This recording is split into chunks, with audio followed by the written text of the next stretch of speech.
Независима театрална сцена събира едни от най-известните и обичани актьори. Двама от тях гостуват в предаването. Мария Сапунджиева и Валентин Танев. Здравейте. Здравейте. Радвам се да ви видя тук. Така, независимо изкуство. Има ли такова чудо? Защото малко трудно може да говорим за независимост, в която и да е сфера от живота, да не би изкуството да е пощадено. Не. Не е пощадено. Абсолютно независими неща не съществуват, нали? Но просто независимо от държавата в този смисъл. В този смисъл е точно така. Това сигурно е много хубаво, да не зависи човек от държавата. Приятно ли е чувството? Да. То хем е... чувството за свобода е много приятно. То хем е хубаво, хем не е толкова хубаво, защото държавата все пак, аз така мисля, държавата все пак трябва да подпомага частично тези, които произвеждат, нали, така грубо казано, които произвеждат културен продукт, защото този културен продукт се ползва от гражданите на тази държава, не от нали, Румъния, Албания или Македония или Гърция. Обаче това е пак въпрос на политическа воля, нали? Това любимо мое клише. Защото на мен ми се струва, че политиците обичат да употребяват хора като вас. Разбира се. Вие сте известни, хората ви обичат и така. Изкушението е голямо, предполагам. Това е въпрос не на политика, а на мислене. Нали? Да преместиш линията си на мислене от тук, леко да я преместиш в една малко по-различна плоскост. Да почнеш да гледаш на необходимостта от култура като на нещо важно и да можеш да видиш, че всъщност културата се ползва не само от държавните институции, които са, нали, театри, опери и така нататък, и такива независими информации също създават културни факти и да преместиш ъгъла от гледна точка не само какво дава държавата, а на кого го дава. Че всъщност държавата трябва да подпомага самия зрител, а не някаква формация по принцип. Държавата трябва да подпомага самия зрител, защото ако трябва да бъдем реалистични, ако хората би трябвало да плащат истинската цена за една вечер, за един билет, значи истинската цена трябва да е в порядъка на 40 лева. А държавата субсидира, но само държавните театри.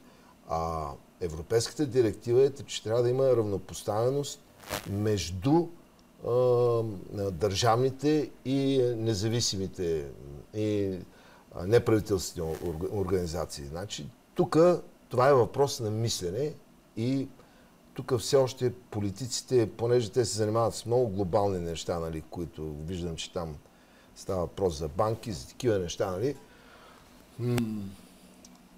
те не обръщат внимание на това. Обаче, мисля, че грешат. Така обягва същественото в много от случаите. Аз няма да ви питам дали политици идват на вашите постановки, това не ме интересува.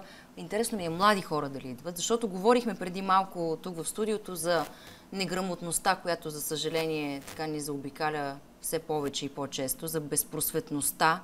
Имате ли вие такова усещане, че расте едно изгубено поколение? Какво дължим на младите, на тези, които сега влизат в живота? Ето в разгара на абитуриентските балове ви питам. Не, аз не мисля, че чак толкова влизат млади хора в театъра. Влизат и за мен тази инициатива, която Слав Бойчев е поел да направи този независим театър, мисля, че той има шанса да се превърне точно в такова място. Неформално. Където влизат млади хора и влизат и млади завършили колеги, което е една прекрасна перспектива поколенията да се срещнат, защото това е смисъла да има обмен между поколенията. Ние с Валю сме се научили на това, което сме сега, благодарение на имена, които сме срещнали в професионалния си опит, големи имена, които вече не са и сред живите. И за да станем ние това, сме извървяли този път и срещите. Те са ни научили. Така че ние дължим вече това на младите колеги, които идват И мисля, че независим театър има шанса да се превърне в едно такова място, което много ще се радвам, ако се случи. Пожелавам ви го. Вие участвате Боже. в Омайна нощ, понеже споменахте колегите, които вече не са сред вас. Този спектакъл се роди под режисурата на Велко Кънев. Да. Какво е усещането сега да участвате? Това, че продължава да живее и че хората имат огромен интерес, значи, че и Велко е жив. Така че името му продължава да живее в сърцата на хората. Те го обичаха много като актьор. И за нас това е едно специално представление, което съвсем си казахме, че ще играем докато можем. Предполагам, че има по-особен емоционален момент именно с поставянето отново на тази пиеса. Нали така? Всъщност вие вадите и поставяте на сцената постановки, които са играни преди, но отдавна са се разделили с публиката. Не, тази пиеса се играе в продължение на 10 години. Тя продължава да се радва на успехи на пълен салон. И повечето от представленията, които са в този театър, са такива. Те продължават живота си всъщност. Не само в провинцията, но и в столицата. Фенове ние го играхме в продължение на 9 години и просто поради стечение на обстоятелствата се наложи да го спрем заради там преминаване на сълза и смях към Народния театър и така нататък. И се наложи да го спрем. И сега го възстановихме, защото хората искат да го гледат. То не е представление, което да е за времето си, когато е било направено. Да. Тук става въпрос за страст към футбола, към жените, към живота, към вечни неща. Да. И просто мисля, че публиката оценява по достоинство нещо, което и в двете постановки е така. Понеже аз съм фен на Омайна нощ, аз съм гледал още като излезе ново представление. Публиката се забавлява и интересно актьорското изпълнение вътре.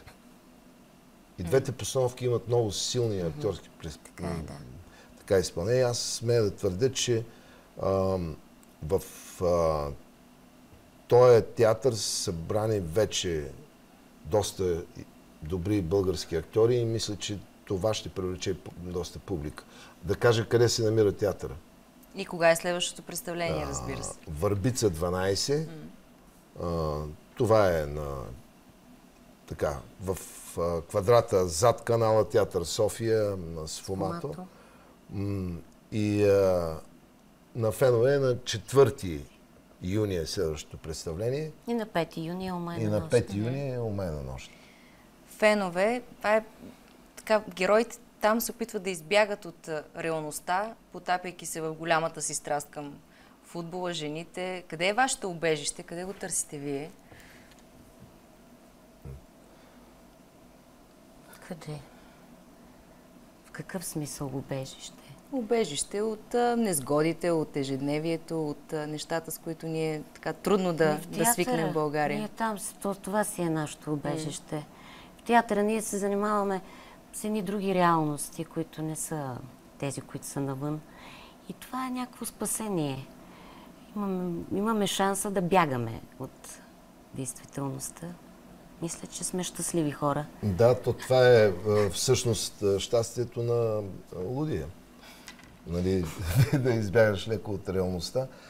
И затова тази професия е много приятна, защото ти предлага други реалности. Щастието на лудия. Тази професия въобще е приятна, защото се занимава с нещо, което е извън материалното. Това е най-хубавото.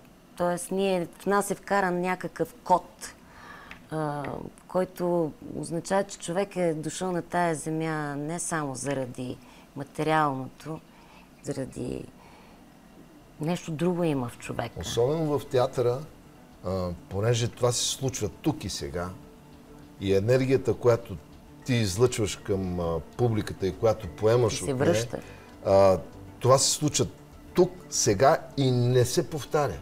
И винаги е различно. И винаги е различно. И хората го усещат това нещо и може би заради това идват и гледат една постановка по няколко пъти, за да преживеят отново и отново различни моменти. Това е уникалното на театъра и аз заради това си мисля, че нашата професия е много така важна, защото тя се занимава с нещо, което стои в духа, във въздуха. То не се вижда с просто око, но то се усеща.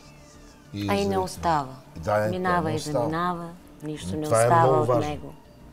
Човек да може да предаде емоциите си на друг, да поеме емоции от друг. Това е, както се казва, и да му даде надежда. Да. Нашата учителка Юлия Огнянова все така казваше: давайте на зрителя надежда, не го оставяйте в безизходица и в това положение да не знае на къде да поеме. Показвайте му правия път. Пожелавам ви да продължавате да показвате правия път. Много ми хареса това, което казахте за това, че същественото всъщност е невидимо. То се усеща наистина със сърцето, ако мога да цитирам Малкия принц. Благодаря ви за това, че гостувахте в предаването. Успех! Така се разделяме за днес. Можем ли да сме общество, в което хората са свободни да правят избор, да правят грешки, да бъдат щедри и състрадателни? Това имаме предвид под морално общество, а не такова, където държавата е отговорна за всичко и никой не е отговорен за държавата. Следва централната емисия новини на ТV7. Довиждане!